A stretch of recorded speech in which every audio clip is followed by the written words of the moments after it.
Good morning everyone. Welcome to exam orbit classes. तो कैसे हैं आप सभी? आई होप आप सभी बहुत अच्छे होंगे और आप सभी की तैयारी भी बहुत अच्छी चल रही होगी। तो फ्रेंड्स, आज है 24 फरवरी और आज की इस क्लास में डिस्कस करेंगे किस देश में एशिया से भी घातक मलेरिया रोग वाहक का पता चला है।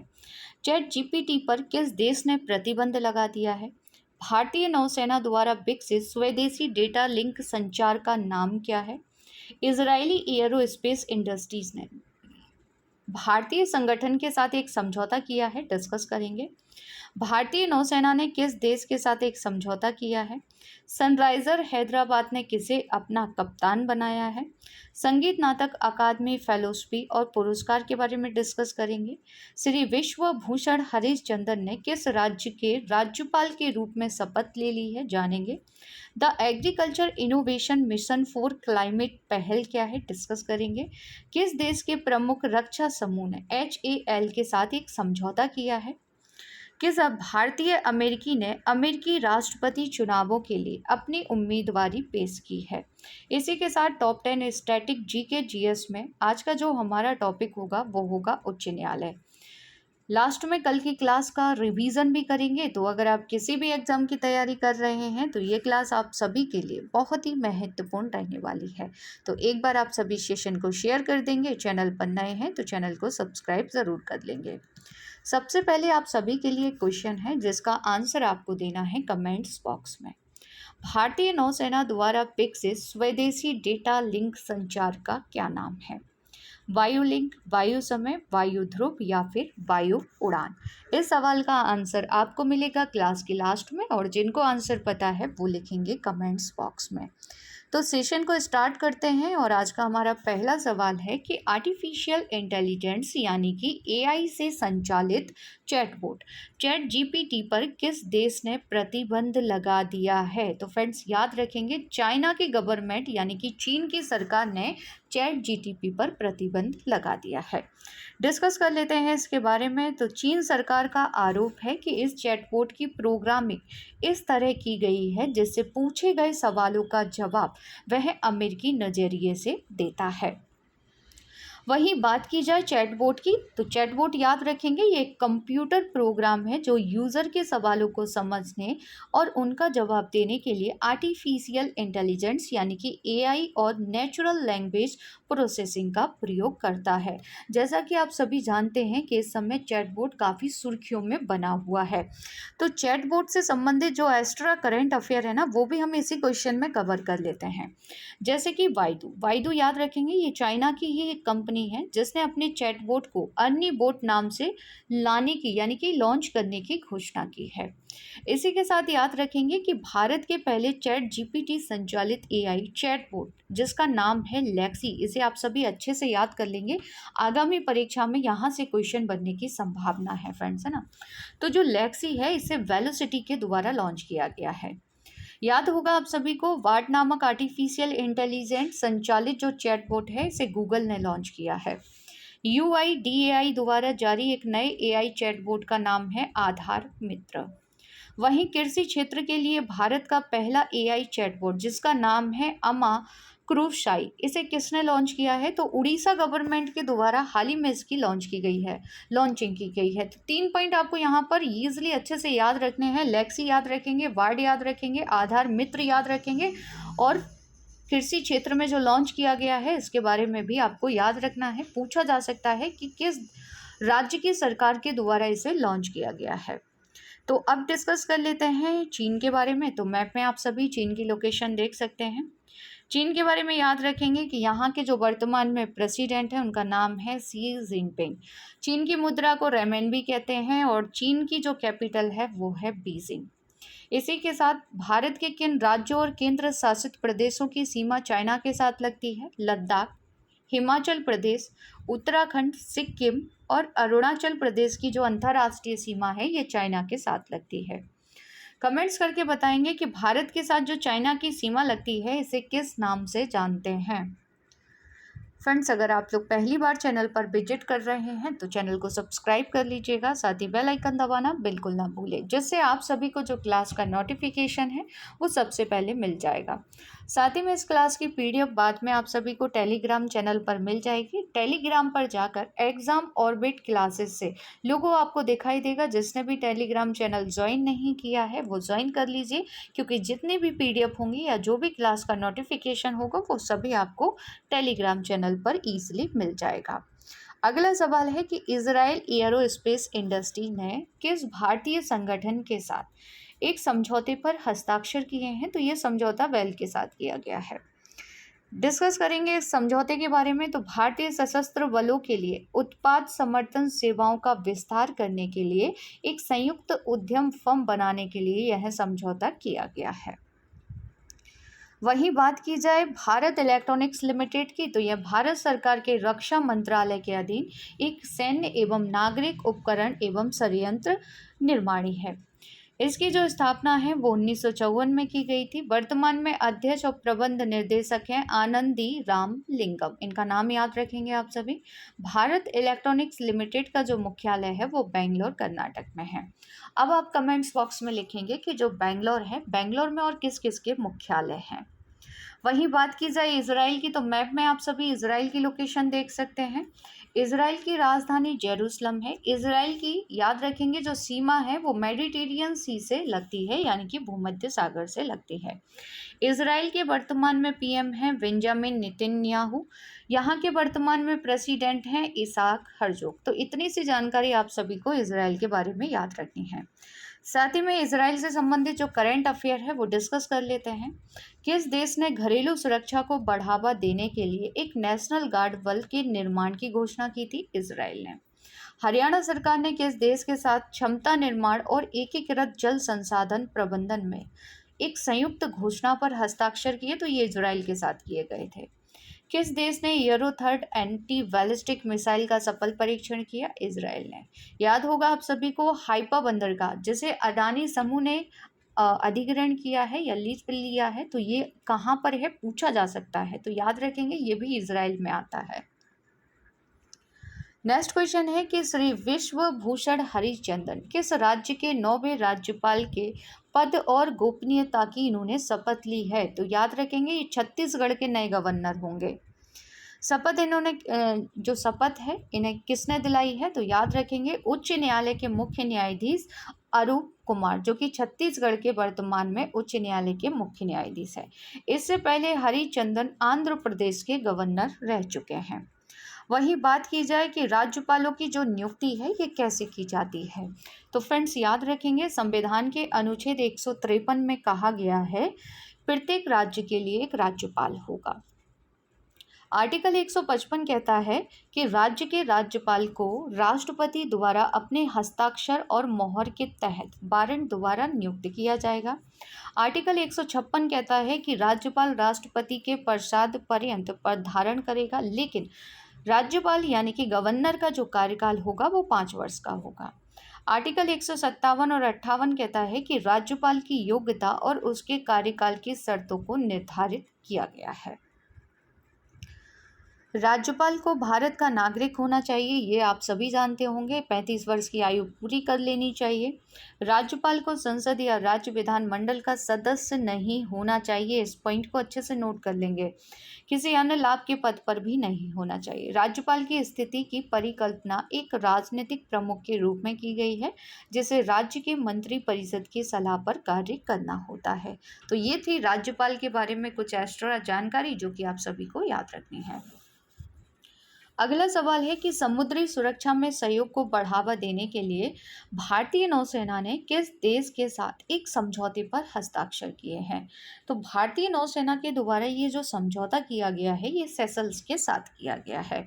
वहीं याद रखेंगे कि भारतीय नौसेना के समृद्ध जिसका नाम है IFCIOR, फुल फॉर्म है सूचना संलयन केंद्र हिंद महासागर क्षेत्र ने इस समझौते पर हस्ताक्षर किए हैं। याद रखेंगे कि ये जो सूचना संलयन केंद्र यानी कि हिंद महासागर क्षेत्र है, इसकी स्थापना 2018 में हिंद महासागर क्षेत्र में समुद्री सुरक्षा सूचना साझाकरण करने के लिए की गई थी। फ्रेंड्स, ये जो समझौता हुआ है इसका जो उद्देश्य है वो समुद्री डोमेन जागरूकता बढ़ाने, सूचना साझा करने और विशेषज्ञता विकास की दिशा में दोनों केंद्रों के बीच सहयोग को बढ़ावा देना है। वहीं बात कर लेते हैं अब किसकी, सेशल्स की। तो मैप में आप सभी सेशल्स की लोकेशन देख सकते हैं। अफ्रीका महाद्वीप के जस्ट बगल से आपको एक छोटा सा देश देखने को मिलेगा जिसे सेशल्स कहते हैं। सेशल्स की जो राजधानी है विक्टोरिया है। सेशल्स के वर्तमान में राष्ट्रपति बेबिल रामकलावन है। याद रखेंगे कि जो लिमिट युद्ध अभ्यास है ये भारत सेशल्स के साथ करता है। और 2022 का जो 9वां संस्करण हुआ था इसका आयोजन सेशल्स में ही किया गया था। सेशल्स ने विश्व के पहले सोवरेन ब्लू बॉन्ड की भी शुरुआत की थी। अगला सवाल है कि कौन सा देश the agriculture innovation mission for climate पहल में शामिल हो गया है। तो फ्रेंड्स याद रखेंगे the agriculture innovation mission for climate पहल में भारत शामिल हो गया है। डिस्कस करेंगे इसके बारे में कि आखिर ये है क्या। तो the agriculture innovation mission for climate संयुक्त राज्य अमेरिका और संयुक्त अरब अमीरात की एक संयुक्त पहल है। अमेरिका और संयुक्त अरब अमीरात ने नवंबर 2021 में इस पहल को लॉन्च किया था जिसमें अब भारत भी शामिल हो गया है। यहाँ पर एक पॉइंट आपको याद रखना है कि संयुक्त राष्ट्र सामाजिक विकास आयोग के 62वें सत्र के अध्यक्ष के रूप में चुना गया है भारत को, यानी कि 62वें सत्र का अध्यक्ष कौन सा देश बना है, तो भारत बना है। अगला सवाल है कि किस देश में एशिया से भी घातक मलेरिया रोग वाहक का पता चला है। तो फ्रेंड्स ये जो मलेरिया रोग वाहक खोजा गया है ना, यह पता चला है तो ये केन्या में पता चला है। केन्या कहाँ पर है, तो केन्या अफ्रीका महाद्वीप में स्थित एक देश है। याद रखेंगे इसका जो नाम है तो वो नाम है इसका एनोफ्लीज स्टीफेंसी। अत्यधिक अनुकूली और शहरी वातावरण में यह पनप सकता है जिसे केन्या में खोजा गया है। मलेरिया की बात कर लेते हैं। तो मलेरिया प्लाज्मोडियम परजीवियों के कारण होने वाला एक जानलेवा मच्छर जनित रक्त रोग है।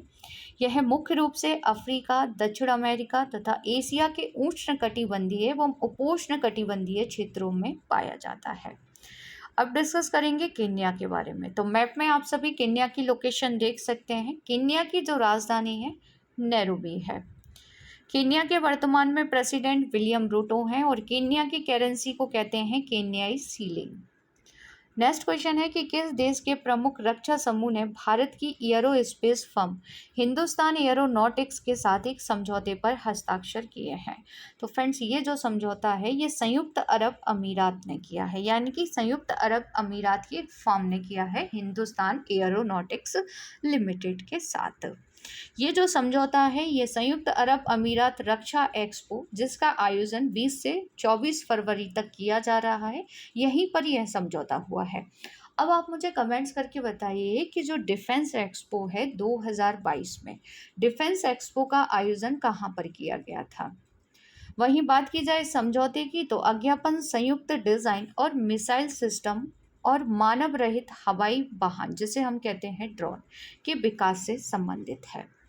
डिस्कस कर लेते हैं संयुक्त अरब अमीरात के बारे में। तो मैप में आप सभी संयुक्त अरब अमीरात की लोकेशन देख सकते हैं। संयुक्त अरब अमीरात से और पॉइंट आपको क्या क्या याद रखना है, तो चंद्रमा पर अपना पहला जो रोवर है जिसका नाम है राशिद, ये संयुक्त अरब अमीरात के द्वारा ही भेजा गया था। इजराइल ने मुक्त व्यापार समझौता किया है संयुक्त अरब अमीरात के साथ। यहाँ की राजधानी अबू धाबी है। यहाँ की करेंसी को यूएई दिरहम कहते हैं। वर्तमान में प्रेसिडेंट शेख मोहम्मद बिन जायद अल नहयान है। ऑर्डर ऑफ जायद संयुक्त अरब अमीरात का सर्वोच्च नागरिक सम्मान है। बराकरा परमाणु संयंत्र भी आपको यहीं देखने को मिलेगा। अगला सवाल है कि वर्ष 2019, 2020, 2021 के लिए संगीत नाटक जो अकादमी फेलोशिप और पुरस्कार है ये किसने दिए हैं। तो फ्रेंड्स ये पुरस्कार राष्ट्रपति द्रौपदी मुर्मू जी के द्वारा दिए गए हैं। पुरस्कार समारोह का जो आयोजन है वो 23 फरवरी को नई दिल्ली में किया गया था। प्रदर्शन कला के क्षेत्र में 8 प्रतिष्ठित हस्तियों को संगीत नाटक फिलॉसफी दी गई है, जबकि संगीत, नृत्य, रंगमंच, पारंपरिक लोक और कठपुतली के क्षेत्र में 128 कलाकारों को संगीत नाटक अकादमी पुरस्कार से सम्मानित किया गया है। डिस्कस कर लेते हैं संगीत नाटक अकादमी के बारे में। तो यह 1952 में तत्कालीन शिक्षा मंत्रालय भारत सरकार के एक संकल्प द्वारा बनाया गया था, जिसके पहले अध्यक्ष डॉक्टर पीवी राजमन्नार थे। यह संगीत, नृत्य और नाटक के रूप में व्यक्त भारत की विविध संस्कृति के विशाल अमूर्त विरासत के संरक्षण और प्रचार के लिए स्थापित किया गया। अकादमी के अध्यक्ष की जो नियुक्ति है वो भारत के राष्ट्रपति द्वारा 5 वर्ष की अवधि के लिए की जाती है। तो ये क्वेश्चन बन सकता है कि जो संगीत नाटक अकादमी है इसके जो अध्यक्ष चुने जाते हैं इनकी नियुक्ति कौन करता है या कितने साल के लिए नियुक्ति की जाती है। तो याद रखेंगे नियुक्ति प्रेसिडेंट के द्वारा की जाती है और 5 वर्ष के लिए होती है। अगला सवाल है कि आईपीएल से पहले सनराइजर हैदराबाद ने किसे अपना कप्तान नियुक्त कर लिया है। तो सनराइजर हैदराबाद के कप्तान होंगे एडन मार्कराम, जिन्हें आप सभी पिक में देख सकते हैं। इनका संबंध किससे है तो याद रखेंगे दक्षिण अफ्रीका के हरफनमौला खिलाड़ी कहाँ के हैं, ये दक्षिण अफ्रीका के हैं। इनका संबंध किस खेल से है तो आई होप आप सब समझ गए होंगे कि ये एक क्रिकेटर हैं। टाटा आईपीएल 2023 का जो आगाज़ है वो 31 मार्च से होगा, जिसके पहले मैच में गत विजेता गुजरात टाइटंस का मुकाबला 4 बार की चैंपियन चेन्नई सुपर किंग्स के साथ अहमदाबाद में आयोजित किया जाएगा। तो याद रखेंगे मार्च 2023 में शुरुआत होगी टाटा आईपीएल की। अगला सवाल है कि किस भारतीय अमेरिकी ने हाल ही में अमेरिकी राष्ट्रपति चुनाव के लिए अपनी उम्मीदवारी पेश की है। तो इनका नाम याद रखना है विवेक रामास्वामी, जिन्हें आप सभी पिक में देख सकते हैं। इसके अलावा याद होगा आप सभी को कि निकी हैली ने भी राष्ट्रपति पद के लिए उम्मीदवारी की दावेदारी पेश की थी। नेक्स्ट क्वेश्चन है कि भारतीय नौसेना द्वारा विकसित स्वदेशी डेटा लिंक संचार का क्या नाम है। तो फ्रेंड्स इसका नाम है बायो लिंक। सिग्नल कम होने पर वेस स्टेशन पर रेडियो संचार भेजने के लिए यह भारतीय क्षेत्रीय नेविगेशन सैटेलाइट सिस्टम का उपयोग करता है, जिसे नाविक के रूप में भी जाना जाता है। कल के सेशन का क्विक रिवीजन कर लेते हैं। जातिगत भेदभाव पर रोक लगाने वाला पहला अमेरिकी शहर कौन सा बन गया है। तो पहला अमेरिकी शहर बना है सिएटल। 22वें विधि आयोग के अध्यक्ष कौन हैं। तो 22वें विधि आयोग के अध्यक्ष हैं ऋतुराज अवस्थी। केंद्रीय मंत्रिमंडल ने 22 फरवरी को भारत सरकार और किस देश के बीच हवाई सेवा समझौते पर हस्ताक्षर किए। गुआना। संसद रत्न पुरस्कार समारोह का 13वां संस्करण कहाँ पर होने वाला है। तो ये नई दिल्ली में होगा। निजी कंपनियों द्वारा भारत का पहला हाइब्रिड सराउंडिंग जो रॉकेट है ये कहाँ से लॉन्च किया गया है। तमिलनाडु से। भारतीय सेना ने किस राज्य या केंद्र शासित प्रदेश में महिला स्नो क्रिकेट टूर्नामेंट का आयोजन किया। जम्मू कश्मीर में। दिवंगत सीडीएस विपिन रावत के सम्मान में किस देश के श्री मुक्तिनाथ मंदिर में घंटी लगाई गई है। तो याद रखेंगे नेपाल। ओजोन परत मुख्यतः कहाँ पाई जाती है। तो ओजोन परत आपको देखने को मिलेगी समताप मंडल में। भारत के पूंजीगत खरीद बजट का कितना प्रतिशत घरेलू उद्योग के लिए निर्धारित किया गया है। 75%। दुनिया के सबसे बड़े और अनोखे दिव्यांग पार्क की जो आधारशिला है ये किसने रखी है। नितिन गडकरी जी के द्वारा नागपुर महाराष्ट्र में रखी गई है। कौन सा देश म्यूनिक सुरक्षा सम्मेलन की मेजबानी करता है। तो म्यूनिक सुरक्षा सम्मेलन की मेजबानी की जाती है जर्मनी के द्वारा। तो ये था कल का करंट अफेयर। अगर डिटेल से जानना है तो कल की क्लास एक बार जरूर देख लीजिएगा। डिस्कस कर लेते हैं उच्च न्यायालय से संबंधित प्रश्न। उच्च न्यायालय के क्षेत्राधिकार को घटाने या बढ़ाने का अधिकार किसके पास है। तो याद रखेंगे संसद यानी कि पार्लियामेंट के पास। उच्च न्यायालय का न्यायाधीश किसके समक्ष अपने पद और गोपनीयता की शपथ लेता है। गवर्नर। उच्च न्यायालय का न्यायाधीश अपना त्याग पत्र किसको देता है। राष्ट्रपति को। उच्च न्यायालय के न्यायाधीश पद पर नियुक्त होने वाली प्रथम महिला थी अन्ना चंडी। भारत का सबसे बड़ा उच्च न्यायालय कौन सा है। इलाहाबाद उच्च न्यायालय है। भारत में कुल कितने हाई कोर्ट हैं। 25 हैं। किसके अंतर्गत कलकत्ता, मद्रास एवं बम्बई के उच्च न्यायालय स्थापित किए गए थे। तो फ्रेंड्स याद रखेंगे कलकत्ता, मद्रास एवं बम्बई भारतीय उच्च न्यायालय अधिनियम 1861 के तहत दो या दो से अधिक राज्यों या संघीय प्रदेश के लिए एक सामान्य उच्च न्यायालय की जो स्थापना है वो की जा सकती है संसद द्वारा कानून बनाकर। कल के सेशन में आपसे जो सवाल पूछे गए थे आंसर डिस्कस करेंगे। निम्न में से कहाँ की रहने वाली फलक मुमताज ने 30वीं नेशनल स्केट चैंपियनशिप में गोल्ड मेडल जीता है? तो इनका संबंध जम्मू कश्मीर से है। पोखरा अंतर्राष्ट्रीय हवाई अड्डा किस देश में है? तो फ्रेंड्स ये है नेपाल में, जो कि काफ़ी सुर्खियों में रहा था। हिमालय की ऊंची चोटी कंचनजंगा कहाँ पर है? तो सही आंसर था ऑप्शन सी, सिक्किम। कोडाईकनाल किस पर्वत श्रृंखला पर स्थित है? तो इसका सही आंसर था ऑप्शन ए, पालनी। अब आप सभी के लिए कुछ सवाल हैं जिनके आंसर आपको देने हैं कमेंट्स बॉक्स में। पहला सवाल है कि भारत के किस टेक स्टार्टअप ने एरो इंडिया 2023 एरो इंडिया जो 2023 है फ्रेंड्स, याद रखेंगे, एक बार यहाँ पर देख लेते हैं क्वेश्चन क्या था हमारा। हाँ, एरो इंडिया 2023 में सौर संचालित ड्रोन सूरज का अनावरण किया है। आंसर करेंगे आप सभी कमेंट्स बॉक्स में। संयुक्त सैन्य अभ्यास एक्स धर्म गार्जियन का चौथा संस्करण 17 फरवरी से 2 मार्च 2023 तक कहाँ होगा? अगला सवाल है कि किस पर्वतीय स्थल को सतपुड़ा की रानी कहते हैं? नेक्स्ट एंड लास्ट क्वेश्चन है कि झरिया कोयला की खानें देश के किस राज्य में स्थित हैं? तो फ्रेंड्स इन सभी के आंसर आपको देने हैं कमेंट्स बॉक्स में। आज का ये सेशन आप सभी को कैसा लगा कमेंट्स करके ज़रूर बताइएगा। अगर क्लास अच्छी लगी हो तो क्लास को ज़्यादा से ज़्यादा शेयर कीजिएगा, लाइक कीजिएगा और चैनल को सब्सक्राइब ज़रूर कर लीजिएगा। मिलते हैं नेक्स्ट सेशन में एक नए टॉपिक के साथ। तब तक के लिए जय हिंद, जय भारत।